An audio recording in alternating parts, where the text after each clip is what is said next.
Thanks for listening to the Red Treehouse, where I tell scary stories to keep you up at night. You can listen to the Red Treehouse on your favorite streaming platforms. Be sure to follow, like, and subscribe. Oh, and leave a 5-star review. And now, you can find the Red Treehouse on Patreon. Join the Red Treehouse community for as little as $3 per month and receive exclusive member benefits. Simply go to patreon.com/Red Treehouse. Important note: sources for this episode can be found in the show notes. The Red Treehouse is dedicated to my dad. I love you, Pop. In this episode of the Red Treehouse, I'm going to read you a terrific creepypasta, An Illegal Investigation of Ballintully Springs, written by CrashingCymbal. This was the spotlighted pasta for September 2015, and it's one of my absolute favorites. What would you do if you came face to face with a terrifying monster? I'll share the story. You decide for yourself. I'm your host, Will. Welcome to the Red Treehouse.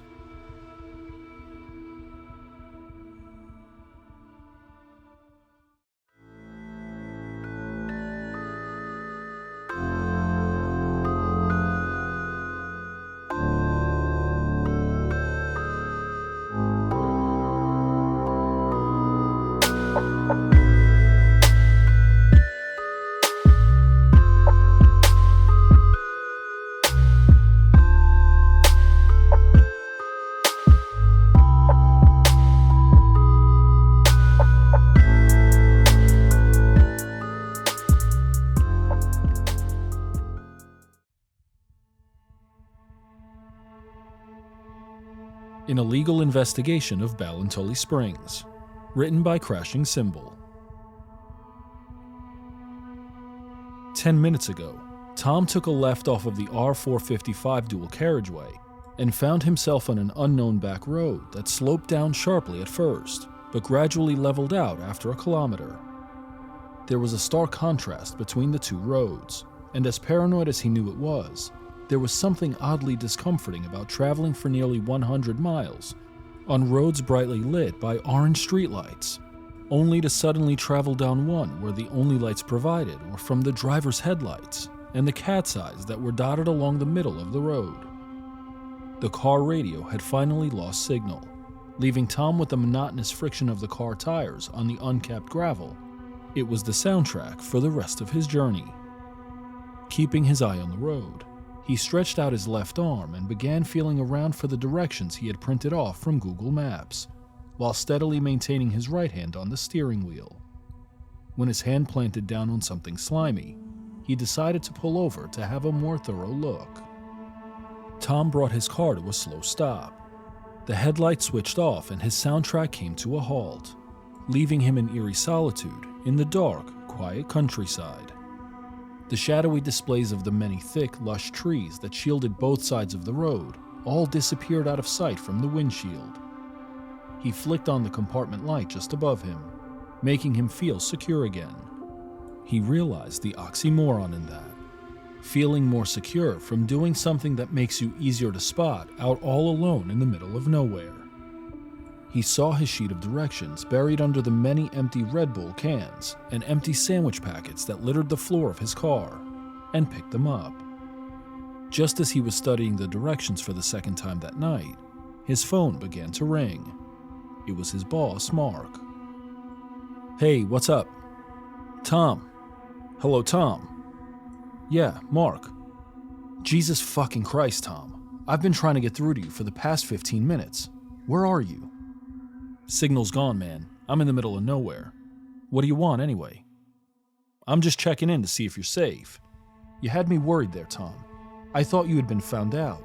Or worse, bailed on me." "Bailed on you? What do you fucking take me for?" "Oh, here's an interesting question for you. What do you have to be worried about exactly?" "I'm the one here sticking my neck out, not you. Please, enlighten me to the exact risk that you're taking here. Besides, it's only a water spring. Quit acting like it's fucking Area 51 or some shit. Fuck you.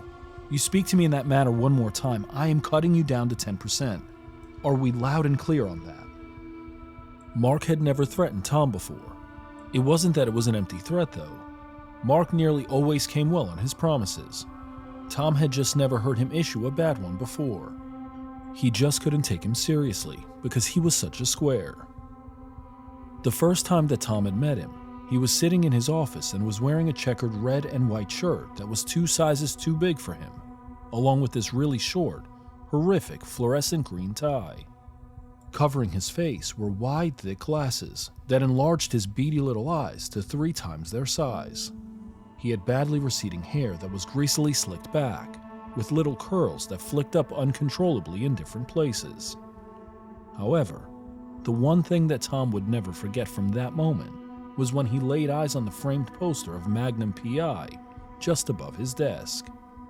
That, and the very first thing he had ever said to him, "I'm an Aquarius," before pointing to another framed poster of star constellations on the far wall. After that encounter, Mark earned the behind-his-back nickname of Asquarius, something which Tom was certain he was still unaware of. Tom imagined him to be the very last person that he'd be doing something this illegal with. All right, I'm sorry, man. I'm just a little on edge about this whole thing. Don't worry about me, though. You know you can count on me. At the moment, I'm just parked up on the side of the road, about maybe 5 minutes from the spring. I think there's 3 right turns coming up. Yeah, 3. I'm just trying to find out which one it is. Okay, I printed out directions a few days ago as well, now that I think of it. I don't know where they are at the moment, but I'll look them up on my phone anyway. As far as I can remember, though, it was the first right. Yeah, man, the first one. That sounds just about right. Tom flicked over the page. Yeah, first one. Okay, you're doing great so far, Tom. I knew that I could rely on you.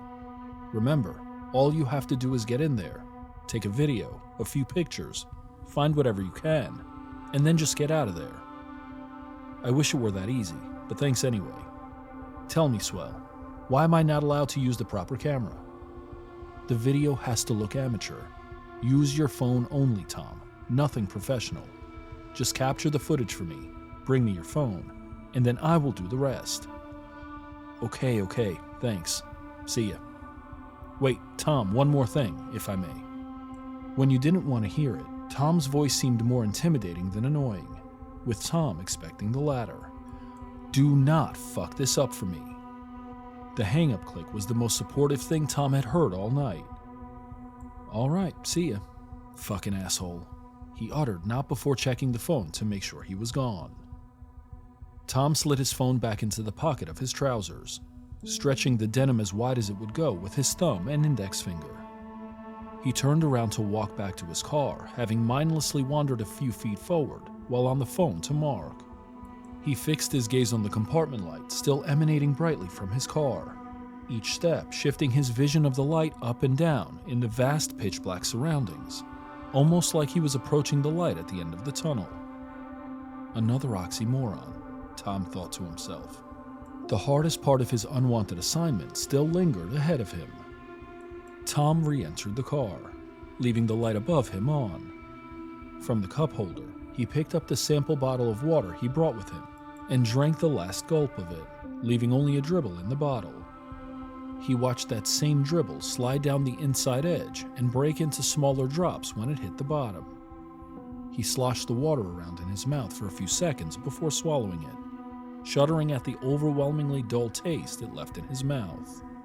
Like death itself is descending my throat, he thought to himself. Like water with the same taste, but one that doesn't refresh. Like it was spiced with the driest clay from an old cemetery.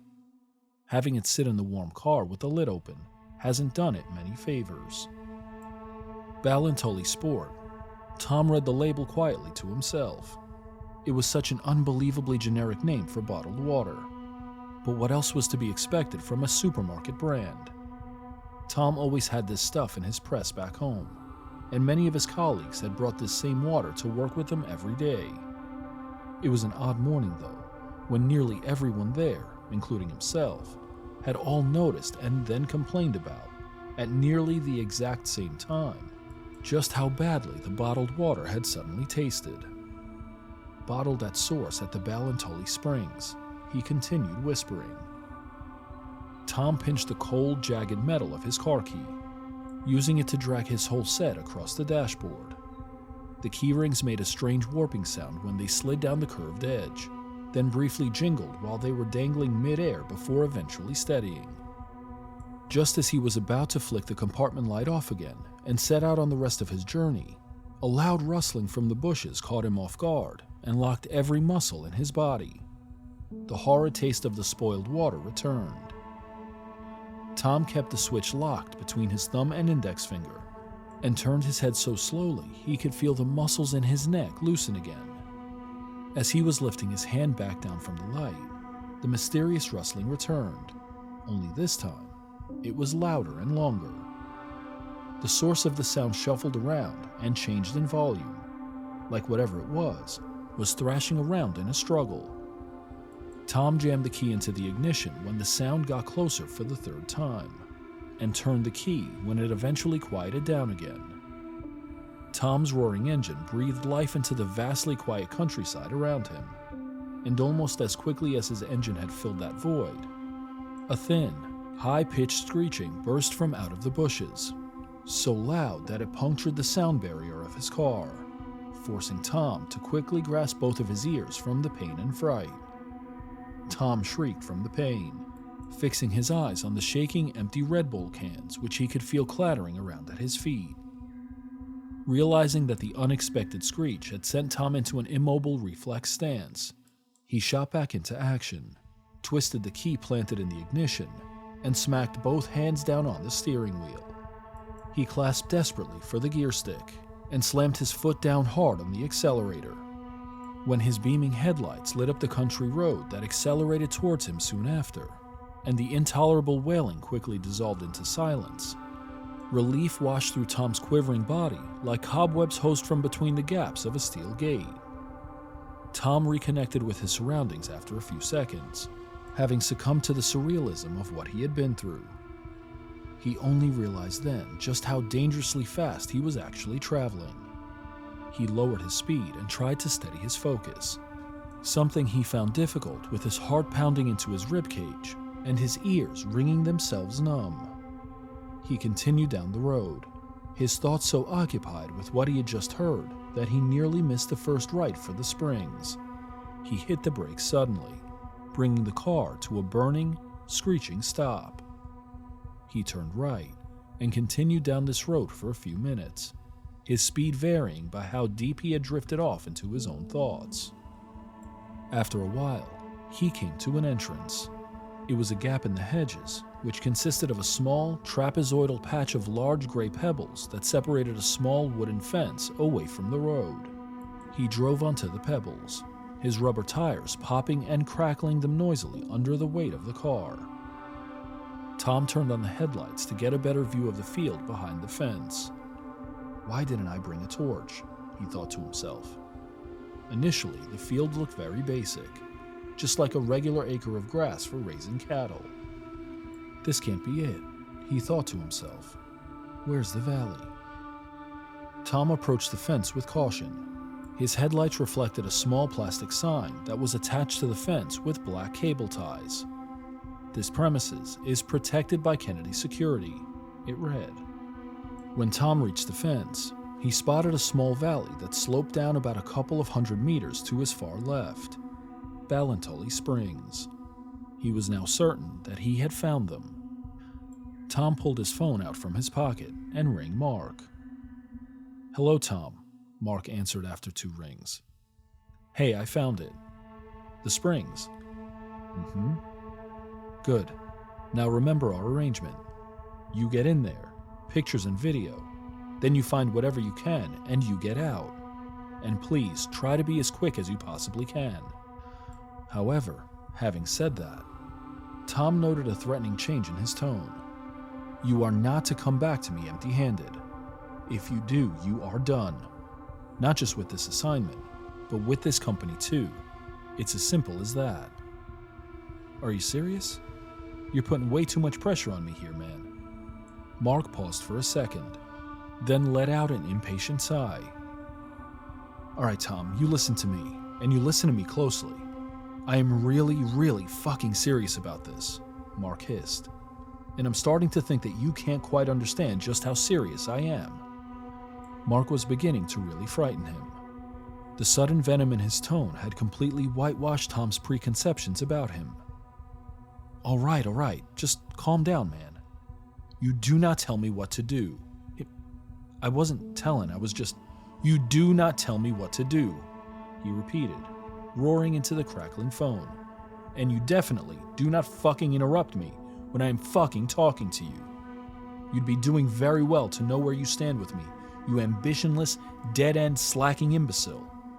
I will spell this out for you just one more time, and you better make goddamn sure that you let me drill this right into that thick fucking skull of yours. I am the one who is giving the orders here. I am the one who tells you what to do. You do not tell me what to do. In fact, you don't even tell anybody in my company what to do. It's me to you. You stumble in late to work. You look like something a rat dragged out of the ditch. And you half your day away twiddling your thumbs, contributing nothing but speculative drivel to this paper. If this was any other way, I still wouldn't be the slacker who is way out on some lonely back road, carrying out every order that is barked at them on the phone. If we had switched roles, it wouldn't even be 3 minutes before I would be all over you like a white rook on a black pawn. You know what, Tom? I will gladly sit here and listen to whatever reasons you can come up with to try and whisker yourself out of this one. Go on, please, entertain me here. If Tom was not convinced that Mark could hear him shaking over the phone, he would have thought he was as silent as this night was cold. A long, wordless few seconds passed before Mark spoke again. That's what I thought. You do not tell me what to do here, Tom. You are the one who works for me. It isn't the other way round, and it never will be. Tom remained speechless. He could almost feel Mark's heavy, wet breathing coming through the speakers and sprinkling his right ear. He brought his phone down parallel to his chest and held it tightly in his hand, feeling a dizzying mix of blind rage and confusion. Slowly, he lifted the phone back up closely to his ear. "What is your obsession with this?" he asked softly, trying his best to compose himself. "Don't you get it at all, Tom?" he replied, sounding more condescending than angry this time. "The foul-tasting water and how all those people are getting sick from it. The weeks and weeks and eventually months of investigations, only for them to come up with nothing, not even a trace. All that hard work that has been put in, only for them to find no detrimental cause. People out there have been doing all this hard work, but they've been doing it all wrong." "What do you mean?" "You do know I'm talking about the Ballintully scandal, right?" he asked mockingly. "You know, the case you're currently working on?"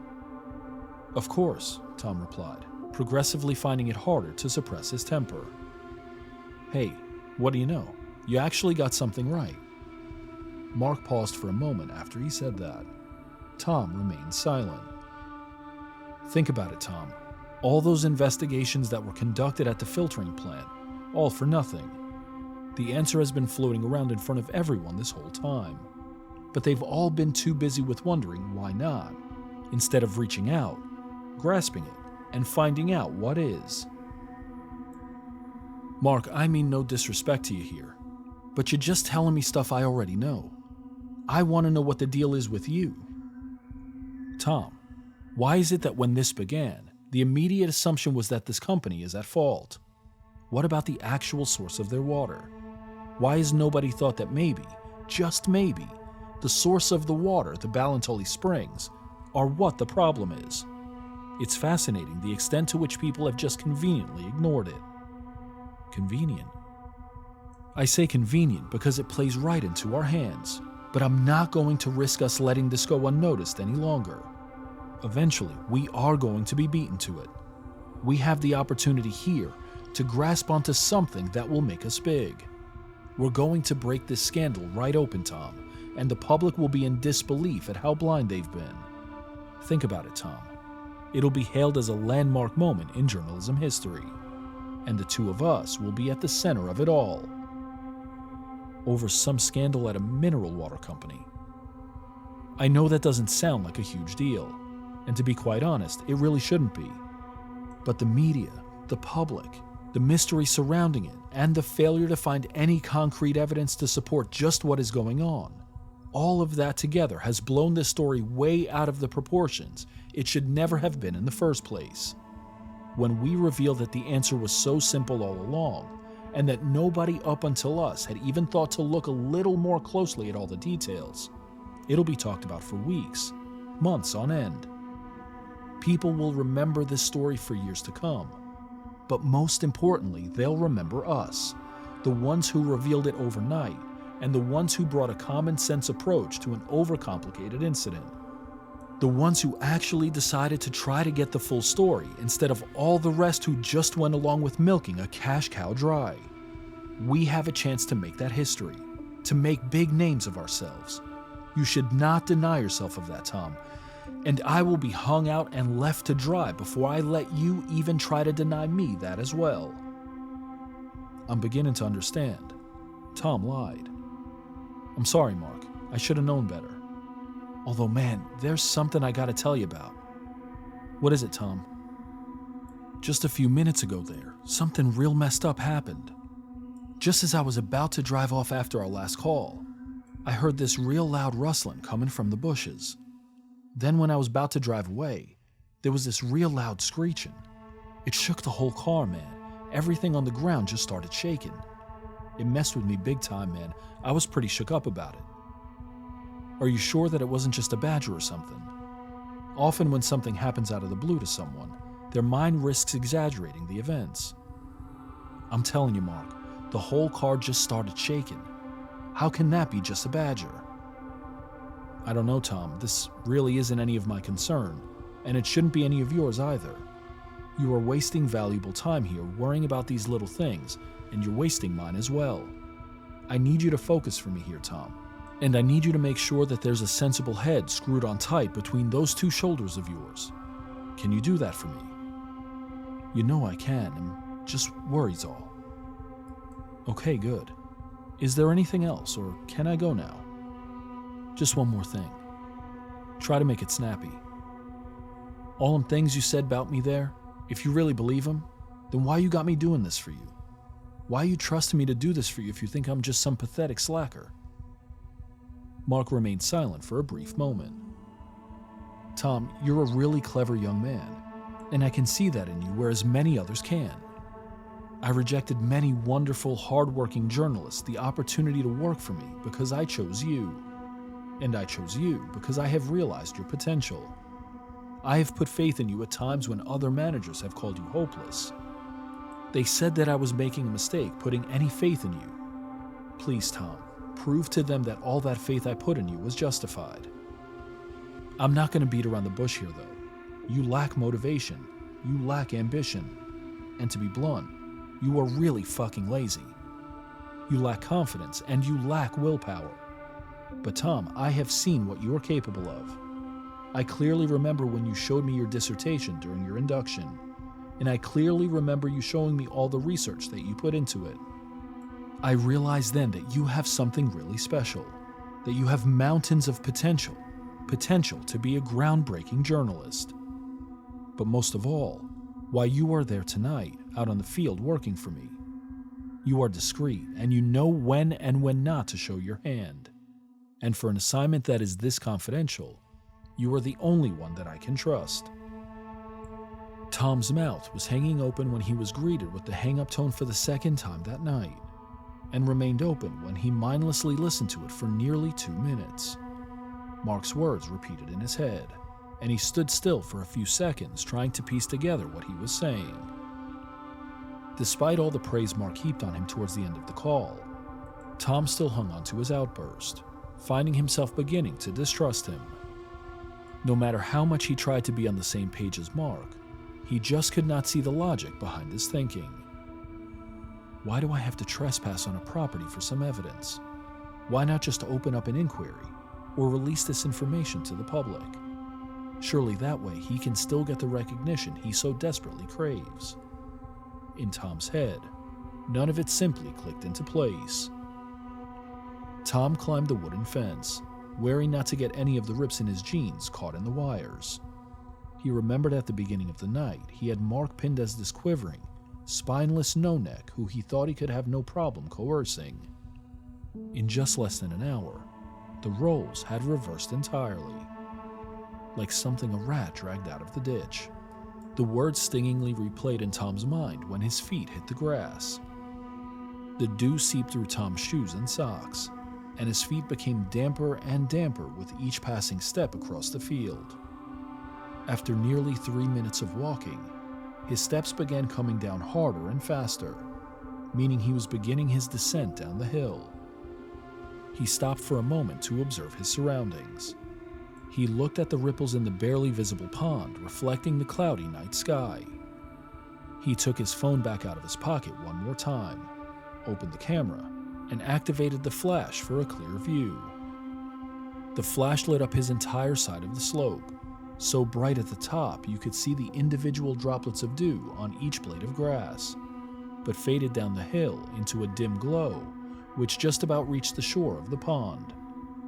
"It's brighter than I thought. Much brighter," Tom thought to himself. Tom resumed his walking, trying not to slip, something he found difficult wearing canvas shoes while going downhill on cold, wet grass. The shoreline slowly started to become more visible. Tom looked at the repeated process of the thin seeps of water oozing out from the pond as he trundled down the slope, one foot in front of the other. It moistened the pebbly young sand, before receding back for a moment, and then oozing back to the shore again. When Tom could see a few feet across the pond, and felt the scrunch of the grass and the crack of the tiny pebbles under both halves of his left foot, he opened up the video recorder. Tom stood still, knowing that when he had to move, he would have to creep along the shore slowly and quietly. He concentrated his senses on the silent, rippling pond for a while, anticipating some form of sound or movement that he hoped he could trace. The ripples were heavy and traveled southwest for unexpected lengths before they perished out in shallower water. That's when something hit him. The night was mute and the cool air was absent of even the lightest of breezes. A fish or a water beetle couldn't make that, Tom figured. So what's causing it? Tom kept directing the shining light across the pond, like a searchlight traveling through a midnight sky. He kept it still for a moment, studying the ripples as they crossed through the light before disappearing back into the surrounding shadows from which they emerged. He sidestepped slowly to the right, trying to move silently, hoping that it wasn't a creature causing the ripples, or at least one that wouldn't get spooked if it heard the slightest of sounds coming from a far-off distance. Tom meticulously controlled every muscle in his body, making sure not to make any sound that could scare away whatever it was causing the rippling. He sidestepped with total focus, doing so for what felt like a couple of seconds. He looked at the ground around his feet for any obstacles, and then back at his phone. When he looked at the time at the top of his screen, he noticed that 3 minutes had already passed. As strange as it was that time had just seemingly glided by, what had really worried Tom was how his battery had plummeted from 57% to 23% since he left the car. He dismissed his worry, though, and looked back to the lake, having made sure there was nothing ahead of him that could make a sound if he suddenly hit off it. He focused on the light, noticing that the ripples now crossed into the light at faster speeds, and were starting to become more circular. "I'm getting closer," Tom thought. Tom suddenly hesitated when he caught a glimpse of a much fainter light at the far right corner of his eye. He could feel his eye shifting right through to the back of his skull. Keeping the camera light fixed in its current position, he watched the mysterious glow shift deep under the surface for around a minute. There were hundreds of tiny, faded white particles, all fizzing upwards quickly before burning out. But the ball of light itself was fixed in a single position, and remained on a continuous path, rising slightly up and trickling to the right very slowly. Tom moved the camera light around, searching for the area of surface that the ball of light was moving under. He discovered a small circular section where the water bubbled and lightly splashed up like a miniature geyser, and saw the ripples emitting outwards from around it. He watched it, dumbfounded by how silent it was. He tried listening to it intently, but all he discovered was that the silence of the midnight countryside had all of a sudden become more uncomfortably haunting. He placed both hands on his phone, trying to keep them both steady, following the ball of light as it very slowly made its way across the pond. He tapped the video record button on the screen of his phone just as the dimmer part of the camera light edged itself into the dense forestry of the right-sided bank. The ball of light became taller, and the top of it ceased to fizz upwards, becoming brighter and more consistent. It was like watching the reflection of the moon gliding across the pond and fast forward. The glow kept edging closer to the surface, approximately at the same rate that it was edging to the right-sided bank. Tom felt a hard lump develop in the bottom of his throat as he continued watching the fizzing lights from the bottom, watching them evolve into a solid figure as they approached the surface. A feeling of morbidity struck him when they began to resemble something that was vaguely humanoid. "What the fuck?" Tom whispered to himself, the sound of his words augmented by the dead silence of the vast springs. His vision became directionless and unfocused, and his phone began shaking between the tight grasp of his two hands, causing the camera light to violently pulse around on the pond's surface. He breathed heavily in disbelief when he began to make out what looked like long, thick, shaggy dreadlocks that swayed slowly up and down below the inexplicably rapidly bubbling water. The humanoid light stopped just before the bank of the pond. It remained there, perfectly still, its only movements being its bending body from the ripples, only seen through Tom's eyes.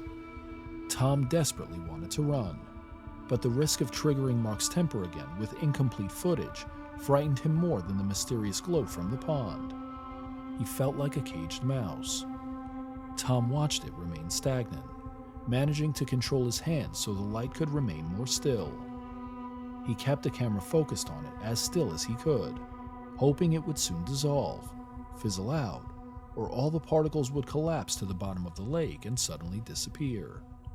He had hoped that if he came back with something like that, it would be sufficient enough for Mark to piece together a story.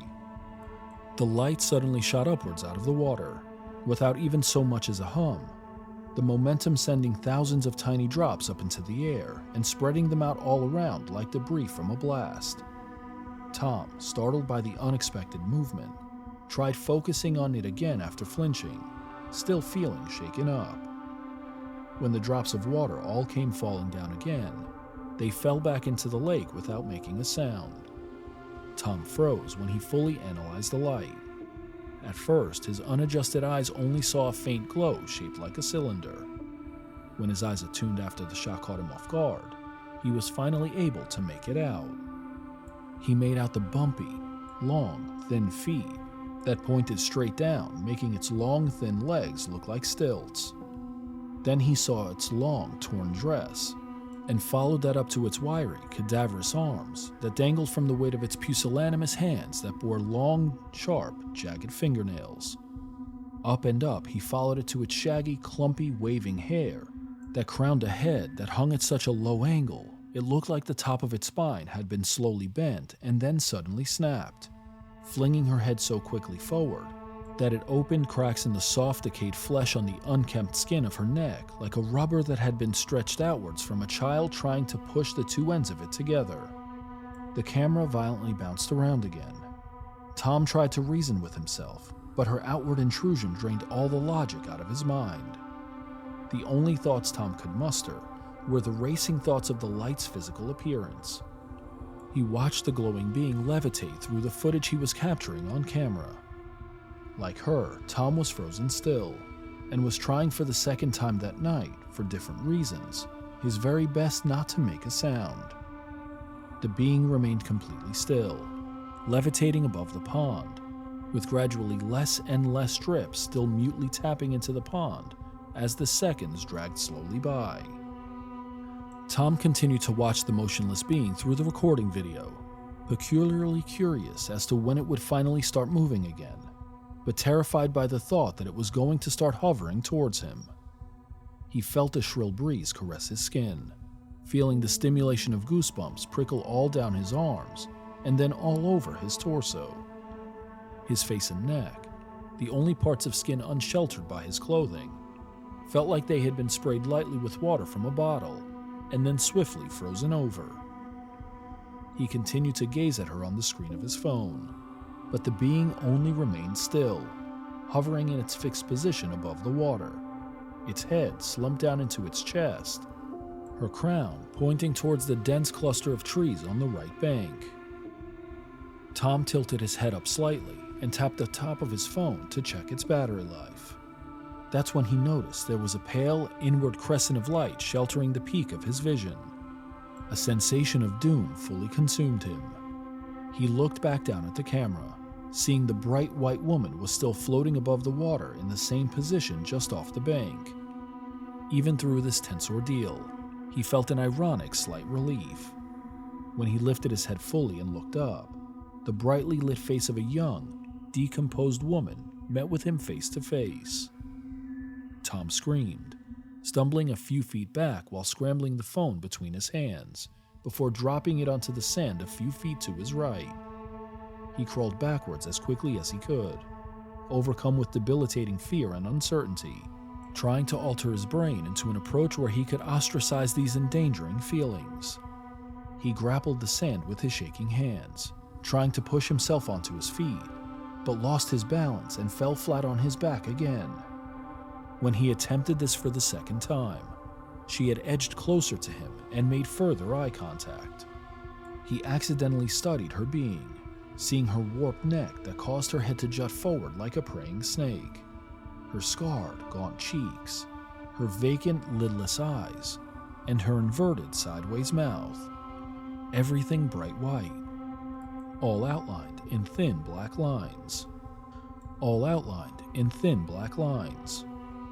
Tom found his balance again as the woman's vacant eyes slowly began to shade themselves to orange, and her inverted lips cracked open sideways, revealing her oversized triangular teeth.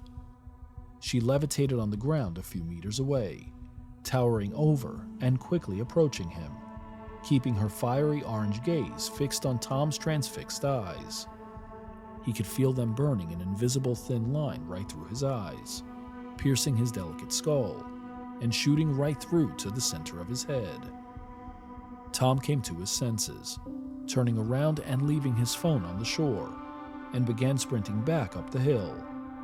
He felt the heat return to his body when he ran further away from her, like warm currents of life that refueled his icy veins. Seconds after Tom had started running, the woman let out a long, screeching wail that Tom felt vibrating in his bones, left a sharp ringing in his ears, and gave him such a morbid feeling of death that his insides felt like a rotting core of an apple. Tom tried his hardest to ignore her wailing, taking tremendous strides up the hill and pushing himself to his limits to keep a lengthy distance away from her. He was unable to hear the sound of his feet hitting the wet grass through the ringing that clogged up both his ears. Within a couple of seconds, his hearing had been rendered useless, leaving him unable to tell if she was still wailing or even still following him.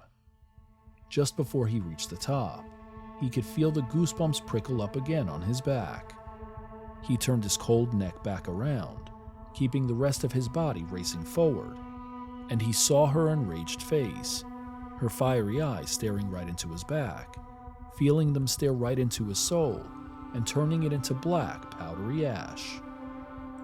Tom reached the top of the hill, his body becoming colder and colder as he sprinted aimlessly in the pitch black, looking for the fence he had climbed at the beginning of the night.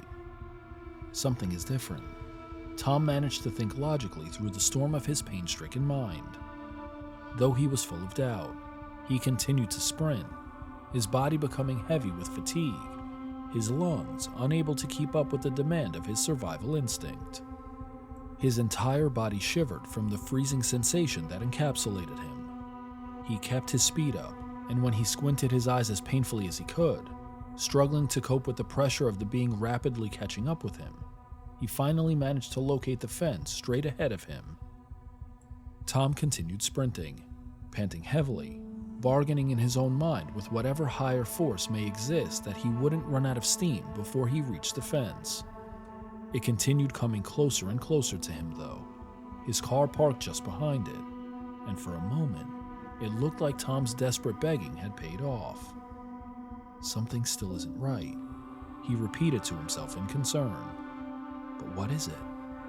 He continued sprinting on, though, both rows of teeth clattering off one another, making use of all of the energy he had to reach his car. He eventually approached the fence, hopping onto the second ledge with both of his feet, jumping right over it, and landing hard on the other side, sending shots of pain right up both of his legs. He limped as quickly as he could away from the fence and scrambled his hand around in his pocket in search of his car keys, turning around to keep a lookout for her while doing so. He saw her floating motionlessly behind the fence, eyeing his every move, a look of contempt engraved onto her face. Tom didn't pause to think why she had stopped following him, or why she wasn't hovering over the fence after him. All he knew was that once he was in the car and out of there, he would be safe, and he would never have to look back at this event ever again. He clicked the open button twice on his keys to get into his car. No response. He planted his palm on the window and tried again. No response. He jammed the key into the hole, opening the car manually. He opened the door, jumped onto the seat, and shoved the key into the ignition, staring out the windshield while doing so, as she started to burn through his head again with her fiery orange eyes. When he twisted the keys, the car made no response. Come on, the fuck! The thought sped through Tom's frantic mind. He tried it again. No response. He kept trying and trying and trying, but got the same result every time. The engine wouldn't even start and then fail. Every attempt that he made had only left him responseless. Tom tried hard to organize his thoughts. Why is the engine He froze. When he was running back across the field, he had noticed something was off. The field was dark, way too dark. The headlights of the car weren't on. He left them on when he climbed the fence for the first time that night, and then trudged through the cold, wet field. He had left the lights on, and the battery of the car had now gone dead. In a desperate attempt of a quick escape, he had abandoned his phone on the shore. He stared at the steering wheel in horror and disbelief. Mark's words reiterated in his mind. You ambitionless, dead-end slacking imbecile. As if their minds were synchronized, she rose above the fence and into the air, then levitated forward until she was out of sight from the windshield, and her glow emanated to just above the bonnet. She thumped on the roof of the car. She thumped again, and then again. With the fourth thump, there was an ear-wrenching splitting noise, and her white, shining hand and long, sharp fingernails broke through the steel roof of the car. Her other hand then followed, and using them both, she bent the steel back and twisted jagged lines, like they were soft strings of cheese. Tom stared up at her glowing orange eyes, her inverted mouth opening sideways, revealing those gruesome, long, sharp teeth. A string of saliva dripped from her mouth and onto Tom's cheek, instantly freezing and stinging him. Her hollow cheek sank inwards as she breathed out a freezing cold breeze from between her jagged fangs. Tom's eyes filled up uncontrollably with tears as she let out one final, earth-shattering wail. The car began to shake, and Tom quickly became deaf within a few seconds. Tom stared into those burning, empty orange eyes as she pulled herself back up towards the night sky. Her bright white hands remained clutching onto the edges of the jagged holes she ripped open. Her arms stretched back elastically to impossible lengths. Tom shifted his head lightly to the side and saw drops of blood fall onto the seat from what he presumed was one of his ringing ears. His boiling hot tears stung his face as badly as her cold saliva had, but when he tried to lift his hands to wipe them away, he found his muscles had been frozen solid. When he felt nothing for a few seconds more, He slowly rolled his neck to the left and looked back up at her, and as quickly as he had caught sight of her one more time, she had let out an earth-shattering, unheard scream. She sped down, still screaming with her sideways mouth, as she flew towards him at momentous speed. The last thing Tom felt was her cold screech painfully peeling back the skin on his face, and his quickly fading vision seeing her sharp, jagged teeth protruding out from her mouth as she blurrily soared towards him.